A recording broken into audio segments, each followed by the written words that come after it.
বিজেপির সঙ্গ ছাড়ার ঘোষণা আর মাত্র 4 দিনের মাথায় বিমান দুর্ঘটনায় মৃত্যু হলো মহারাষ্ট্রের উপমুখ্যমন্ত্রী অজিত পাওয়ারের। বিজেপির সঙ্গ ছাড়ার পরিণতি কি এতটাই ভয়ানক? এইরকমই কিছু প্রতিবেদন আজকে আপনাদের সামনে নিয়ে এসেছি। নাম্বার 1, জাস্টিস লোহা সকালে মর্নিং ওয়াক করতে করতে নাকি কার্ডিয়াক অ্যারেস্টে মারা যান। পরিবর্তে অমিত শাহজিকে বেকসুর খালাস, তিহার জেল থেকে মুক্তি। নাম্বার 2, মনোহর পরিকার গোয়ার মুখ্যমন্ত্রী শোনা যায় হঠাৎ করে প্যানক্রিয়াটিক ক্যান্সারে আক্রান্ত হয়ে মারা যান। ফলস্বরূপ Rafale file close. Number 3, Bipin Rawat army chief officer, যিনি হঠাৎ করেই হেলিকপ্টার অ্যাক্সিডেন্টে মারা যান।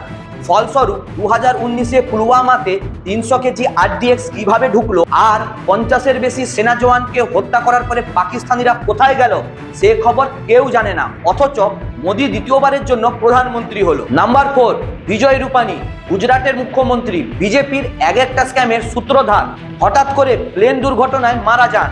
নাম্বার 5, অজিত পাওয়ার বিজেপি ছেড়ে পুরনো দল এনসিপিতে ফিরে আসার ঘোষণার মাত্র 4 দিনের মধ্যেই বিমান দুর্ঘটনায় মারা যান। সুতরাং অজিত পাওয়ারের বিমান দুর্ঘটনায় মৃত্যুর রহস্য সুপ্রিম কোর্টের তত্ত্বাবধানে তদন্ত প্রয়োজন কিনা আপনারা কমেন্ট সেকশনে অবশ্যই জানান।